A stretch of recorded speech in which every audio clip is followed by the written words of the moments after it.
हर बार air wash के बाद जब आप बाथरूम के ड्रेन में अपने बाल देखते हो तो क्या कभी ऐसा लगा है कि अगर बाल इसी स्पीड से गिरते रहे तो कुछ सालों बाद मेरे सिर पे बाल बचेंगे या नहीं। और सबसे शॉकिंग बात, हम सबसे महंगा शैम्पू खरीद लेते हैं, हेयर स्पा करा लेते हैं, नए नए ऑयल्स ट्राई कर लेते हैं, लेकिन एयर वॉश के बाद गिरते हुए बालों का नंबर जैसे का तैसा ही रहता है और फिर हम ब्लेम करते हैं शैम्पू को। लेकिन अगर प्रॉब्लम शैम्पू नहीं बल्कि शैम्पू को यूज़ करने का तरीका हो तो जी हाँ, आज के इस वीडियो में मैं आपको एक ऐसा होममेड शैम्पू बूस्टर दिखाने वाली हूँ जिसे बनाने के लिए सिर्फ कुछ चीज़ें लगेगी। एंड बिलीव मी, इस वीडियो के लास्ट तक आपको एक ऐसी मिस्टेक भी पता चलेगी जो शायद आप रोज़ हेयर वॉश के बाद करते हैं और वही मिस्टेक आपके हेयर ब्रेकेज को साइलेंटली बढ़ा रही होती है। तो बिना स्किप किए चलिए शुरू करते हैं। So hello to all the beautiful people out there. Welcome to my channel Preeti Shetty forever. My name is प्रीति। अगर आप इस चैनल में पहली बार आए तो नीचे दिए गए सब्सक्राइब बटन पर क्लिक कीजिए और साथ ही लगे हुए बेल आइकन पर भी क्लिक कीजिए ताकि आपको नोटिफिकेशंस मिलते रहें। सबसे पहले एक इम्पॉर्टेंट बात समझते हैं। हेयर वॉश के बाद जो बाल गिरते हैं ज़रूरी नहीं कि शैम्पू उन्हें गिरा रहे हो। हमारे स्कैल्प पर हर वक्त कुछ हेयर्स नेचुरल शेडिंग फेज में होते हैं। हेयर वॉश के टाइम वो एक साथ निकलते हैं, इसलिए हमें लगता है कि शैम्पू की वजह से हेयर फॉल बढ़ गया।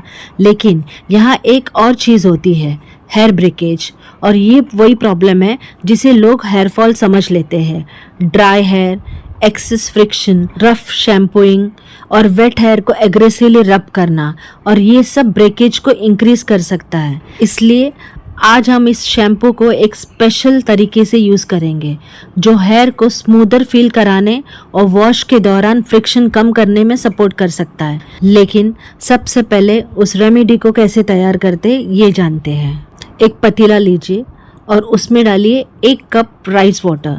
राइस वाटर जो हमारे घर पे नॉर्मली चावल जब पकता है आप उसमें से पानी निकाल सकते हैं, वो सबसे बेस्ट होता है। जी हाँ, वही राइस वाटर जिन्हें अक्सर हम बिना सोचे समझे सिंक पर फेंक देते हैं। लेकिन क्या आप जानते हैं हेयर केयर एक्सपर्ट्स इस सिंपल लिक्विड को इतना इम्पोर्टेंस क्यों देते हैं?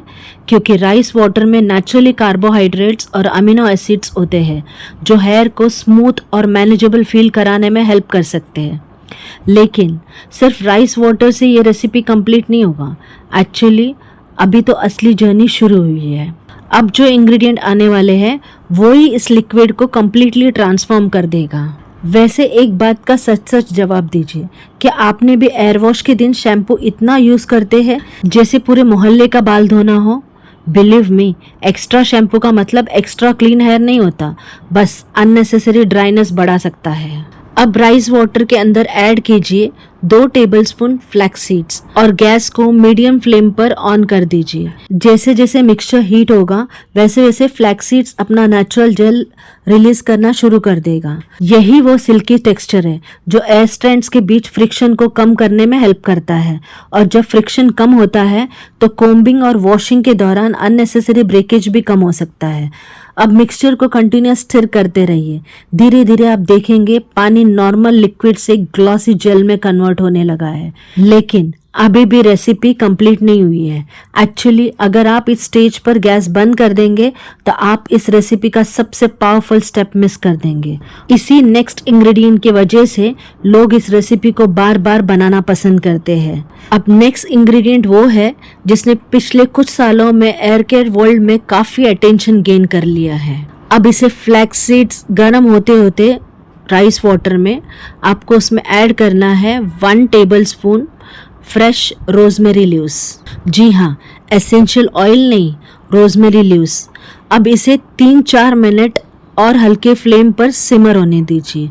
धीरे धीरे रोजमेरी की नेचुरल अरोमा राइस वाटर और फ्लैक्सीड जेल के साथ इन्फ्यूज़ होने लगेगी। इसी स्टेप की वजह से ऑर्डिनरी जेल एक स्पेशल शैम्पू बूस्टर में कन्वर्ट होता है।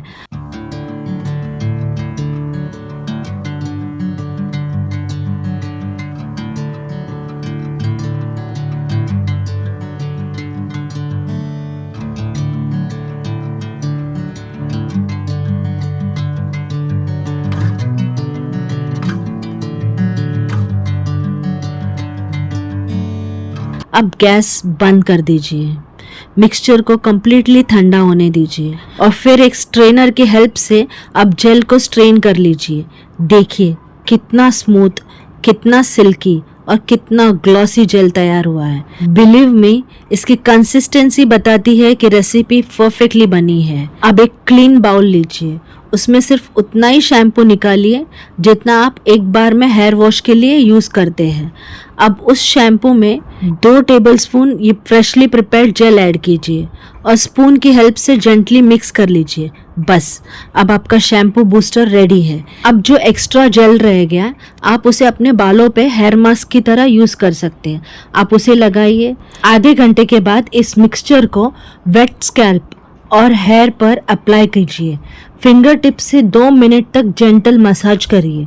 याद रखिए, मसाज का मतलब स्क्रैच करना नहीं होता। नाखूनों से स्कैल्प को रब करना अवॉइड करिए। जेंटल सर्कुलर मोशन ही काफ़ी होते हैं। उसके बाद नॉर्मल वाटर से शैम्पू को अच्छी तरह से रिंस कर लीजिए।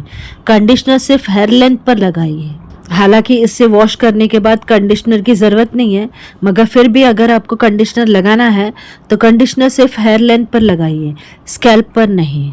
अब मैं बताने वाली हूँ वो एक आदत जो शायद आप रोज़ करते हैं और जिसकी वजह से आपको लगता है कि शैम्पू से हेयर फॉल बढ़ गया है। हेयर वॉश के तुरंत बाद गीले बालों को टॉवल से ज़ोर ज़ोर से रब नहीं करना है। वेट हेयर सबसे वीक स्टेट में होते हैं और इसी वक्त एक्सेसिव रबिंग हेयर ब्रेकेज को और बढ़ा सकता है। और इतनी सी आदत को चेंज करने से एयर वॉश एक्सपीरियंस काफ़ी बेटर फील हो सकता है। और एक गोल्डन टिप, कभी गीले बालों को इमीडिएटली टाइट बन या टाइट पोनीटेल में मत बांधिए। हेयर को थोड़ा नेचुरली ड्राई होने दीजिए। ये छोटी छोटी सी आदतें लॉन्ग टर्म हेयर केयर का फाउंडेशन होता है। तो आज हमने देखा कैसे एक सिंपल होममेड जेल बनाया जा सकता है, कैसे उस जेल को शैम्पू के साथ फ्रेश मिक्स करके यूज़ करना है और कौन से कॉमन मिस्टेक्स अवॉइड करनी चाहिए। लेकिन एक बात हमेशा याद रखिए, कोई भी होममेड रेमेडी एक ओवरनाइट मिरेकल नहीं होती है। अगर एयरफॉल सीवियर हो, बाल पैचेस हो, अगर आपको स्कैल्प में इन्फेक्शन या एक्सेसिव इचिंग हो तो ऊपर दिए गए आई बटन के वीडियो पे क्लिक कर दीजिए। वहाँ पर की जो रेमेडी है वो सिर्फ मैंने एक ही बार यूज़ किया, सही हो जाता है, एकदम सही हो जाता है। और अगर आपको अपनी रेगुलर हेयर केयर रूटीन को नेचुरली अपग्रेड करना चाहते हो तो ये शैम्पू बूस्टर ज़रूर ट्राई कीजिए और कंसिस्टेंसी मेंटेन कीजिए। और अगर आपको आज का ये शैम्पू बूस्टर सीक्रेट पसंद आया तो वीडियो को लाइक कीजिए और चैनल को ज़रूर सब्सक्राइब कीजिए।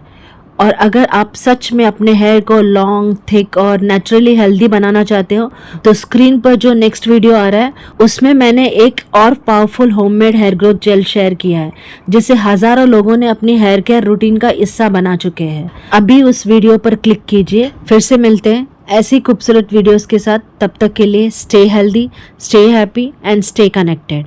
Thank you for watching.